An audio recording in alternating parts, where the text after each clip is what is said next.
42 species filled the grand chamber of Luthra Ring, and not a single one of them took the humans seriously.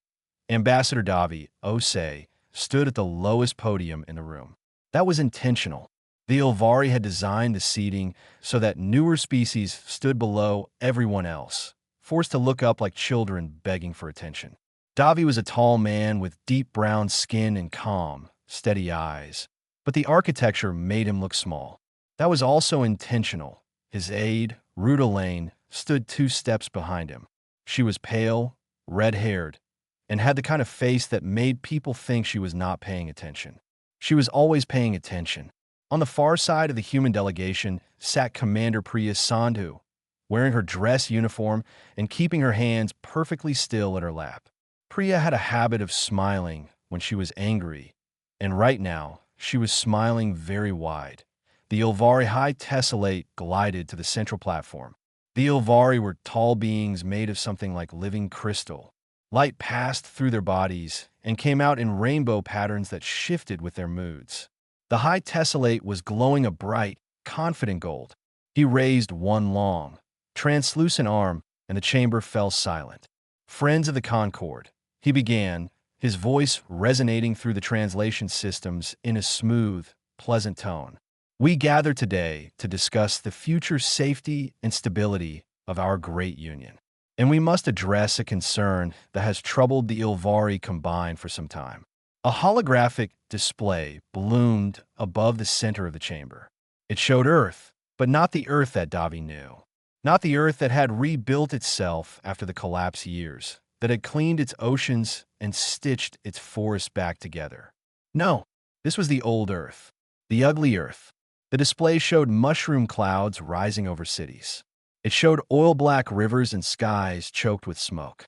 It showed humans pointing weapons at each other, humans starving in the streets, humans locked in cages. The chamber reacted. The Chlun, ancient tortoise-like beings, pulled their heads back into their shells slightly. The Pahari, beautiful avian creatures with feathers like stained glass, ruffled their wings in disgust. The Uni, soft gelatinous deep-sea beings floating in their water tanks, turned a sickly gray color. And then came a laughter. It started with the Krilli, insect-like creatures who laughed by clicking their mandibles together in rapid bursts. Then the Finny, small rodent-like traders, joined in with their high-pitched chittering. Soon the entire chamber was alive with the sounds of 40 alien species expressing amusement in 40 different ways. Whistles, hisses, rumbles, clicks, all of it directed downward toward the lowest podium, toward the humans. The High Tessellate let it go on for exactly the right amount of time. Then he raised his arm again. We propose a motion to reclassify the Earth delegation as a ward species, effective immediately. Their voting rights will be suspended. Their territorial boundaries will be placed under Ilvari economic supervision. This is not punishment. This is protection. Clearly, these beings cannot be trusted to govern themselves. Davi did not flinch. He did not raise his voice. He pressed a small button on his wrist device and began recording. Ruda leaned forward and whispered, "The Finny and the Brull will vote no." "I know," Davi whispered back. "It will not matter." The vote took 11 minutes. 38 species voted yes. The Finny, the Brull, and 2 other minor delegations voted no.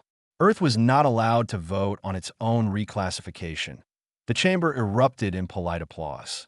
The High Tessellate glowed even brighter, like a chandelier celebrating itself. But Priya had stopped smiling. She was looking at her datapad under the table, reading the scan results she had been running since they arrived. She tapped Davi's knee twice. Their signal for trouble. Davi glanced at the pad. Ilvari warships. 6 of them. They had repositioned outside Luthra Ring during the vote, forming a loose net around the station. This was not a political motion. This was a trap. The Ilvari had planned this in advance and brought the muscle to make sure it stuck. Davi looked up at the High Tessellate, who was accepting congratulations from the Krilli delegation. The crystal being caught Davi's eye and gave him a look that needed no translation in any language. It said, "You are finished." Davi held that gaze for 3 full seconds. Then he looked away, as if defeated. Under the table, he typed a coded message on his wrist device and sent it through a channel that the Ilvari did not know existed, because the Brawl engineers who built this station had installed it 20 years ago as a favor to a species that once helped them settle a mining dispute fairly. The message traveled through hidden relays, through maintenance tunnels, through the spine of the station, and out into open space where it bounced off a finny trade satellite and down to a building in Nairobi on a blue-green planet that 42 species had just finished laughing at. The message was short. Sundown protocol. Clock starts now. Back in the chamber, the celebrations continued. Nobody noticed that the three humans had not moved from their seats. Nobody noticed Ruda quietly cataloging every delegation that had laughed the loudest. Nobody noticed Priya memorizing the positions of every Ilvari warship. And nobody noticed that Davio Say, the ambassador from the joke planet, had not looked defeated at all, that he had looked patient. 7,000 light years away, a woman who had survived the worst of humanity sat in a quiet room and opened a file she had hoped she would never need. Director Amara Diallo was 63 years old.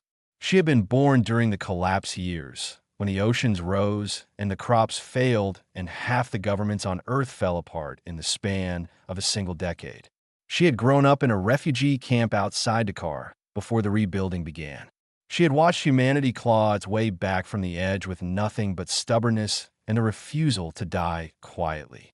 Now she ran the United Nations Stellar Command from a modest building in Nairobi, and the message on her screen made her feel like she was back in that camp again. Sundown Protocol. She had built this file herself over the last 19 years, starting from the very first day alien ships appeared in Earth's sky. While the politicians smiled and shook hands and signed trade agreements, Amara had done something else. She had listened. She had sent quiet people to quiet places. She had collected every whisper, every rumor, every hidden transaction that the galaxy's powerful species thought nobody was watching. Because Amara Diallo understood something that the Ilvari did not. A species that has nearly destroyed itself learns one lesson above all others. Trust nothing. Verify everything. And always have a plan for when the smiling faces turn ugly. She opened a file and began reading the names of 42 species and every secret they thought was buried. Back on Luthra Ring, the station had entered its artificial night cycle. The lights dimmed to simulate evening, and most delegations retired to their quarters. The Ilvari threw a celebration in their crystal-walled suite, filling the air with resonant harmonic tones that passed for music among their kind. Davi did not sleep. He sat in the human delegation's small, cramped quarters and stared at the wall while Ruda worked. Ruda had a gift. She could make anyone feel comfortable in under 5 minutes.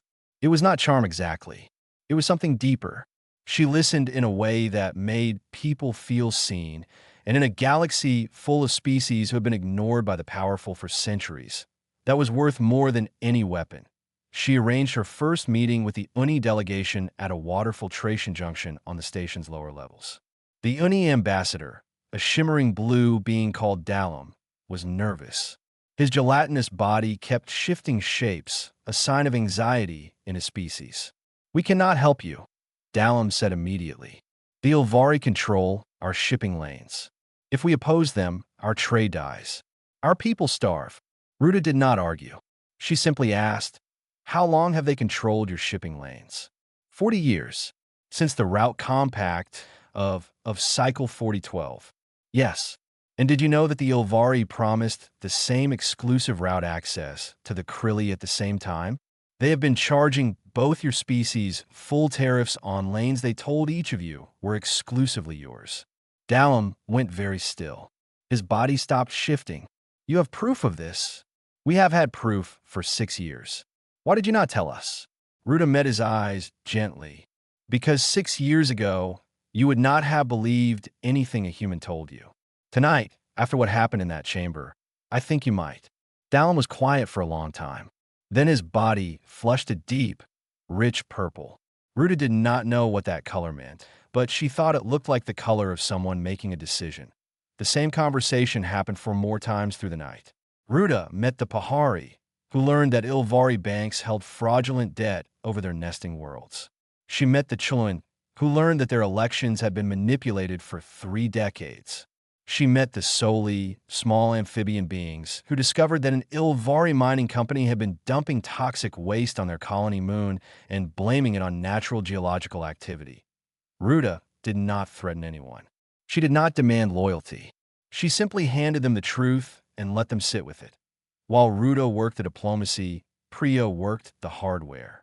She had contacted the Brull engineering crews who maintained Luthra Ring's infrastructure. The Brull were massive, six-limbed beings with stone-gray skin and hands the size of dinner tables. They had built half the station, and they knew every pipe, wire, and conduit in its body. The Brull foreman named Gita met Priya in a maintenance tunnel and showed her what he had found. Signal dampeners. Dozens of them, hidden inside wall panels and ventilation shafts throughout the station. Ilvari technology. They were not active yet, but when switched on, they would block every non-Ilvari communication channel on the station. They planned to cut you off, Geta rumbled, his deep voice vibrating the tunnel walls. Once the reclassification is made official at sunrise, these go live. No calls for help. No messages home.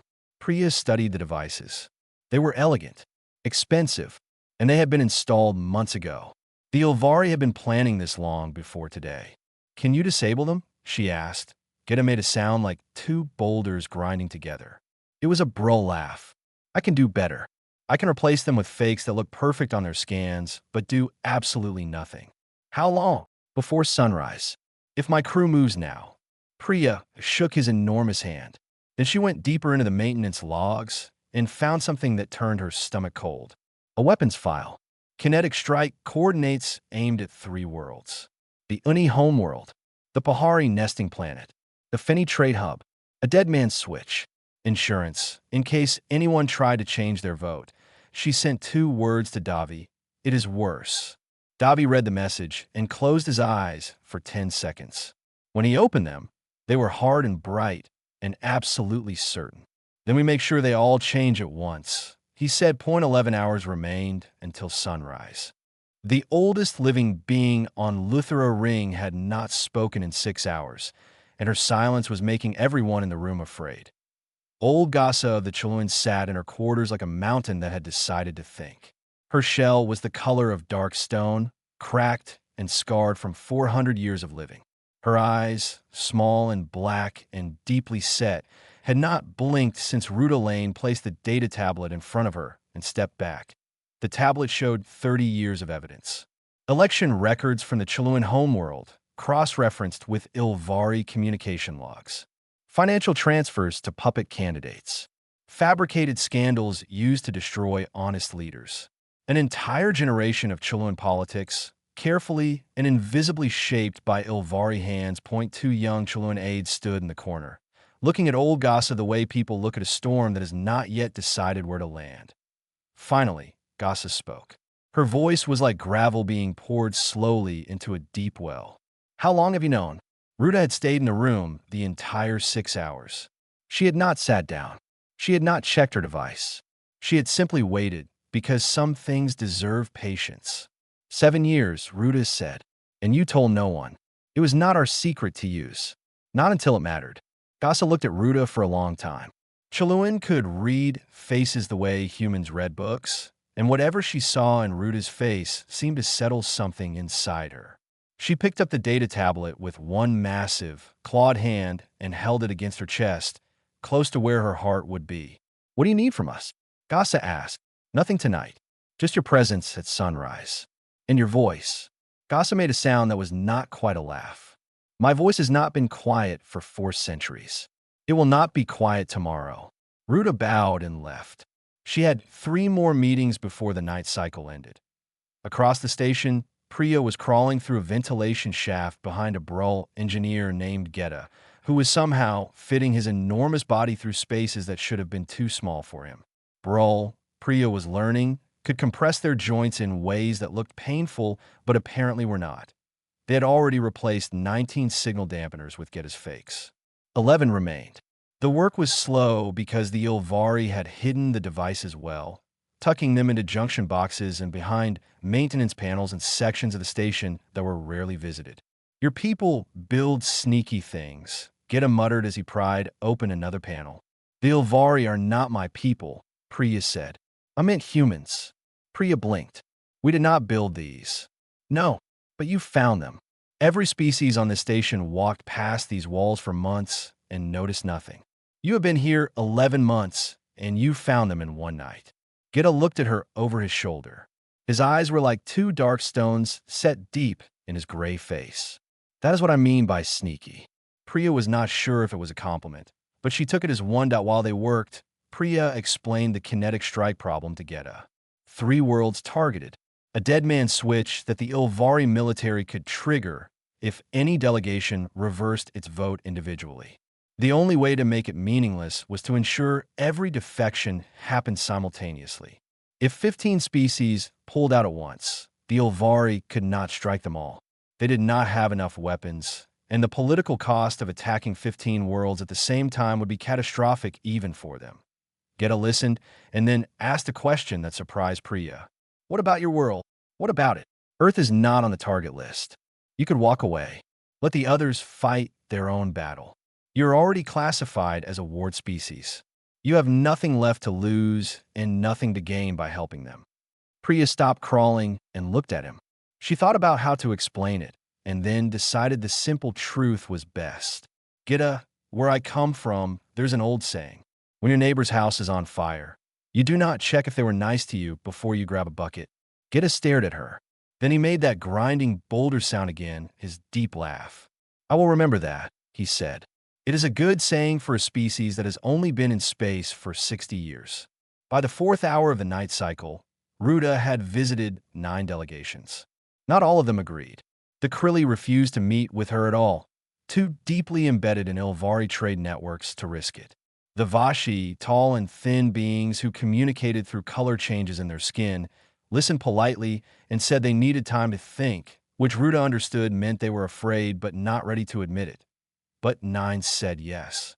9 species, holding data tablets full of Ilvari lies, sitting in their quarters and feeling the slow burn of a truth they had suspected but never been able to prove.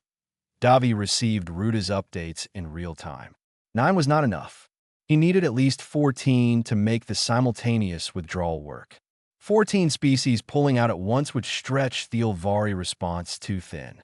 Anything less, and there was room for retaliation. He sat in the dim light of the human quarters, running numbers, adjusting plans, and thinking about a woman in Nairobi who had spent 19 years building a file for exactly this night. Ruta knocked on his door at the 5th hour. The Soli just confirmed, she said. That is 10. We need 14. I know. I have 4 more meetings scheduled. Davi looked at her. She was exhausted.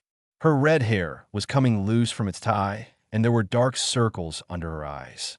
But her hands were steady, and her jaw was set. Ruta. Yes. Thank you. She gave him a tired smile. Thank me at sunrise. 6 hours remained. 14 different beings sat in a room that smelled like engine grease and recycled air, and every single one of them was terrified.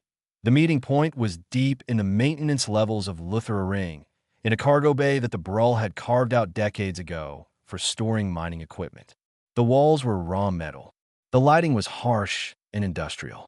There were no windows, no decorations, and no Ilvari surveillance, because the Brull had built this section themselves and had never given the Ilvari access to its systems. Davi stood in the center of the room. He had not slept. His suit jacket was gone. His shirt sleeves were rolled up. He looked like a man who had stopped pretending to be polished and had decided to be honest instead. Around him, the delegations had arranged themselves in a rough circle.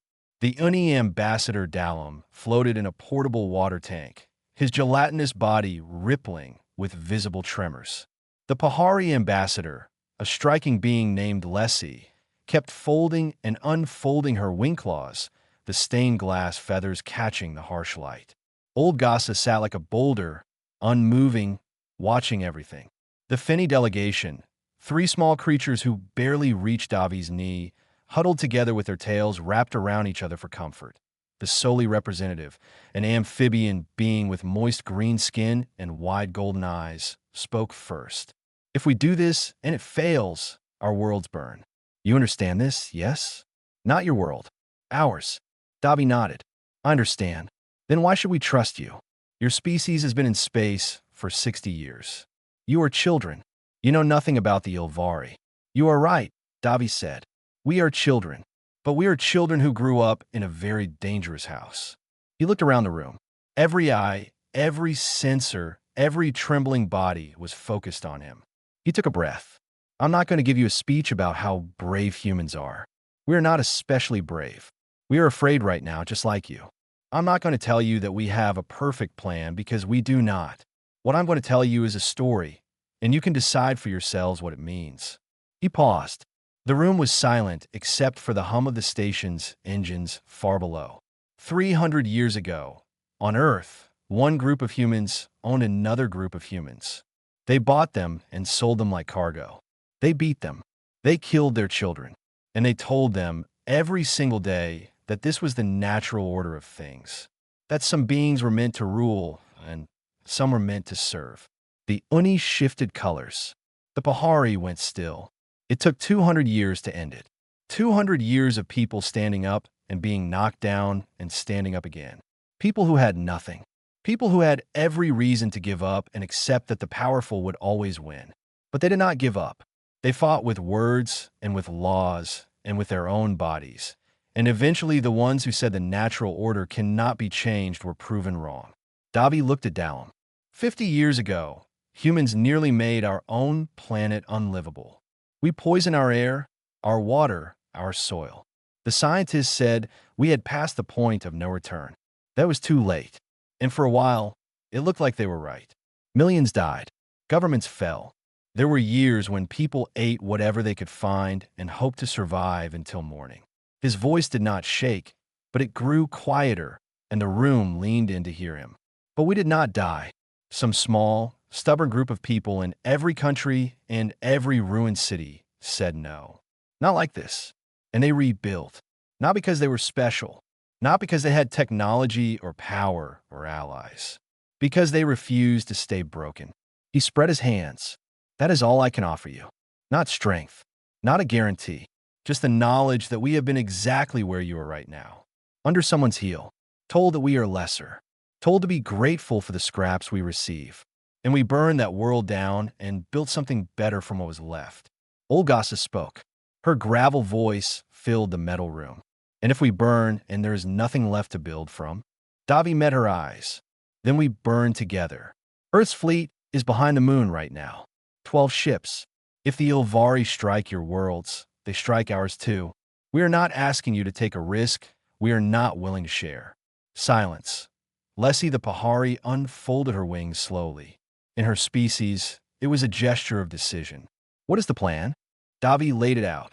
At sunrise, when the formal session began and the High Tessellate moved to finalize Earth's reclassification, every allied delegation would stand and formally withdraw from all Ilvari agreements.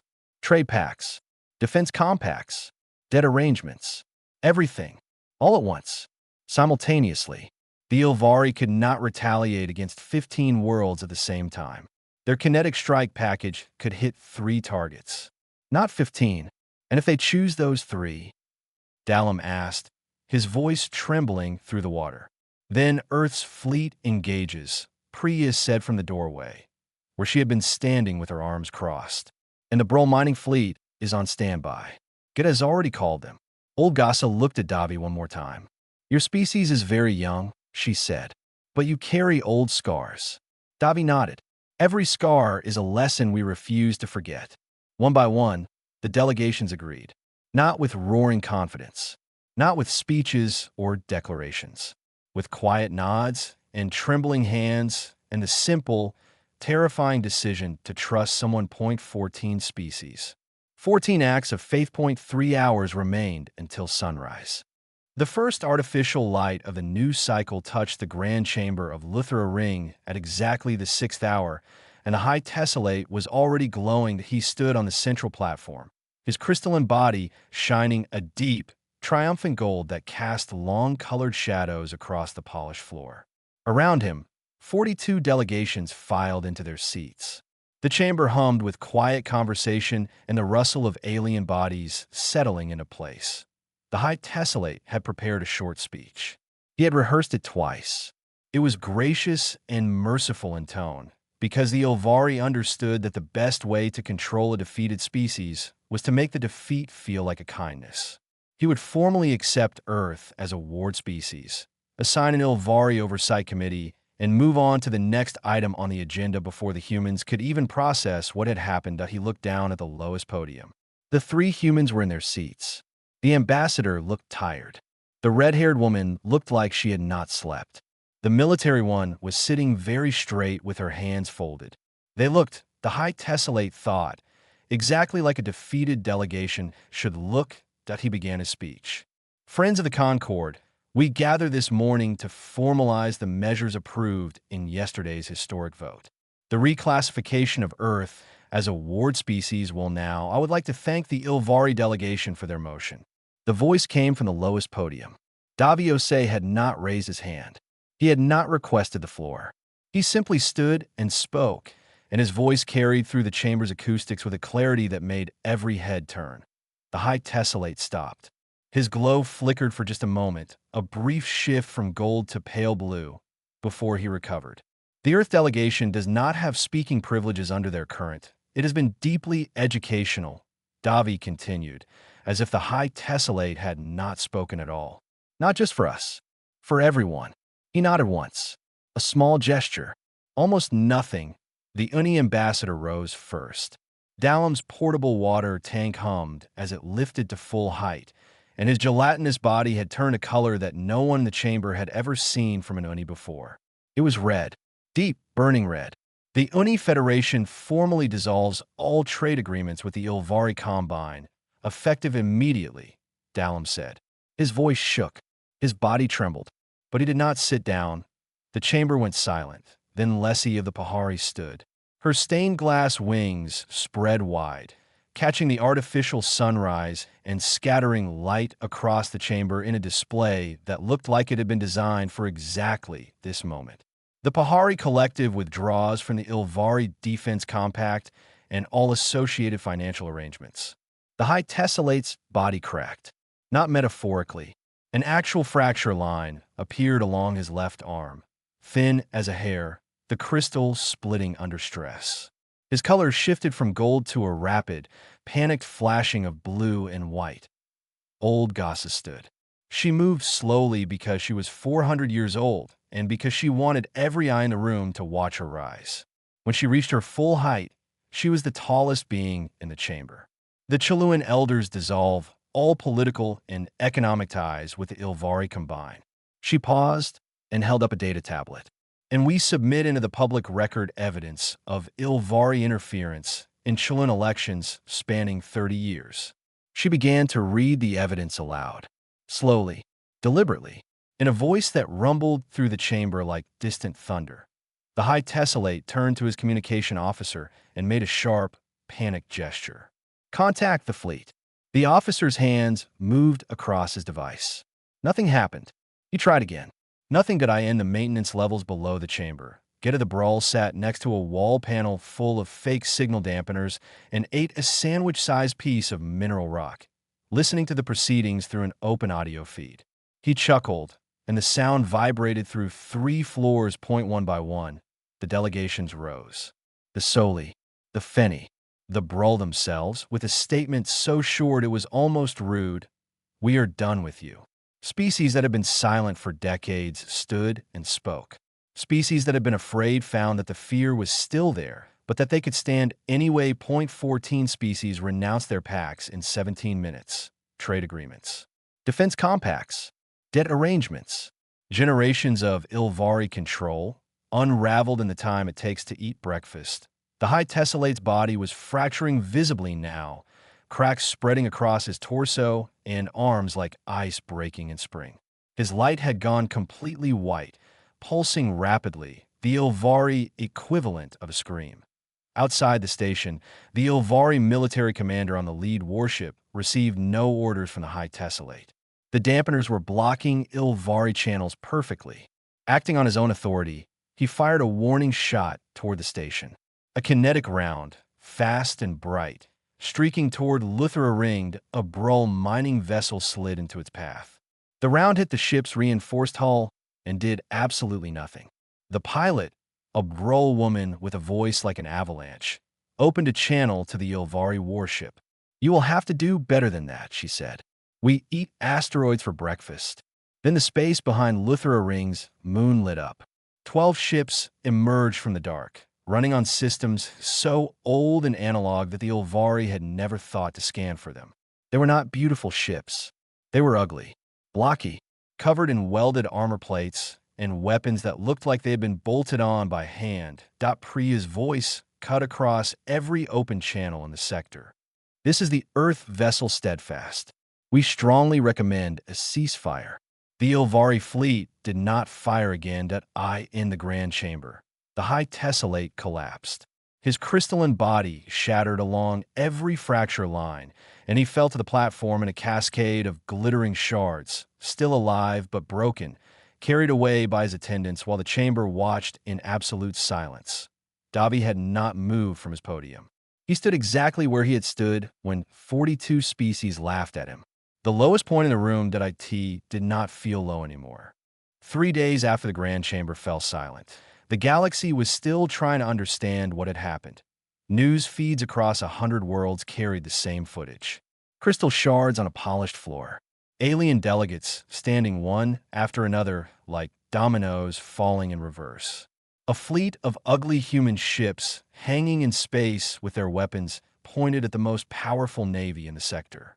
And a Broll pilot laughing on an open channel about eating asteroids. The Ilvari did not fight. That was the part that confused most species. The Ilvari Combine had the largest fleet, the deepest banks, and the widest trade network in the known galaxy. They could have turned Luthra Ring into dust, but they did not because their power had never been about weapons. It had always been about leverage, about secrets and debts, and the quiet knowledge that every species owed them something and was too afraid to say no. When 14 species said no at the same time, the leverage evaporated like water on a hot stone. And without leverage, the Ilvari had nothing but pretty ships and a shattered leader being carried out of a chamber in pieces. Their fleet retreated on the second day. Not in defeat, exactly, but in the way that a predator retreats when it realizes the herd has stopped running and turned to face it. There was no battle. There was no need for one. The war had been fought with data tablets and quiet conversations in maintenance tunnels, and it was over before the first shot was intercepted by a mining ship on the third day. The remaining delegations gathered in the Grand Chamber to write something new. Davi insisted that Earth would not lead the new agreement. Ruta had to physically stop him from giving the chairman's seat to old Gasa. Not because Gasa did not deserve it, but because Davi was trying so hard to avoid the appearance of human dominance that he was about to accidentally insult the Chiluan by putting them in a position they had not asked for. In the end, the drafting committee had 5 members. Dalam of the Uni, who had trembled through the hardest moment of his life and come out the other side with a backbone he did not know he had. Lessie of the Pahari, whose spread wings in the chamber had become the image that every news feed used to represent the uprising. Old Gasa, who read Ilvari crimes into the public record with the patience of a river wearing down a mountain. A Finny elder named Bick, who was so small she had to stand on her chair to reach the table. And Davi, who sat at the table as an equal, nothing more and nothing less. They called it the Luthra Accord. Its first provision was transparency. No heathen dits, no secret weapons, no economic coercion. Every trade agreement would be public. Every military pact would be registered. Every species would have the right to audit any deal that affected their world. It was not perfect. Davi knew that. No agreement written by frightened beings in the aftermath of a crisis was ever perfect. But it was honest, and that was more than the galaxy had ever had before. While the diplomats worked, the rest of the station found its own way to process what had happened. The Finny threw a celebration because the Finny celebrated everything and needed no excuse. They produced barrels of fermented fungal drink from somewhere that nobody could identify and rolled them into the station's common area. The drink smelled like old socks and tasted like someone had dissolved a fruit salad in battery acid, but it made humans see gentle trails of color in the air, which Priya found delightful after a third cup. She ended up in a corner of the common area, teaching Brull miners to arm wrestle. It was not a fair contest. The Brull could crush stone with their hands. But they were so fascinated by the concept of a strength competition that did not involve actually trying to kill each other that they kept letting Priya almost win just to see her face light up with effort, get a watch from a distance, eating mineral rocks, and shaking his head. 60 years in space. He muttered to no one in particular. And already they're teaching us games. Ruda sat quietly in a corner with Dallum, who had finally stopped trembling. His gelatinous body had settled into a calm, steady blue, and he was telling Ruda about the oceans of his homeworld. She listened the way she always listened, with her whole self, and Dallum told her things about his world that he had never told anyone outside his own species. On the fourth day, Davi stood at a viewport on the observation deck, watching the stars. The Ilvari fleet was gone. The space around Luthra Ring was quiet. Somewhere below him, the Accord was being finalized, and somewhere far away, Amara Diallo was sitting in Nairobi with an empty file and, for the first time in 19 years, nothing to worry about. Ruda found him there. "Do you think it will hold?" she asked, standing beside him. "No," Davi said. He did not hesitate. "Someone will try again. Someone always does. Maybe not the Ilvari. Maybe someone we have not met yet. But someone will look at the galaxy and decide that they deserve to run it. And we will be right back where we started." Then what was the point? Davi watched the light from a distant star move slowly across the viewport glass. He thought about Amara Diallo, born in a refugee camp. He thought about old Gasa, 400 years of patience. He thought about Dallum, trembling but standing.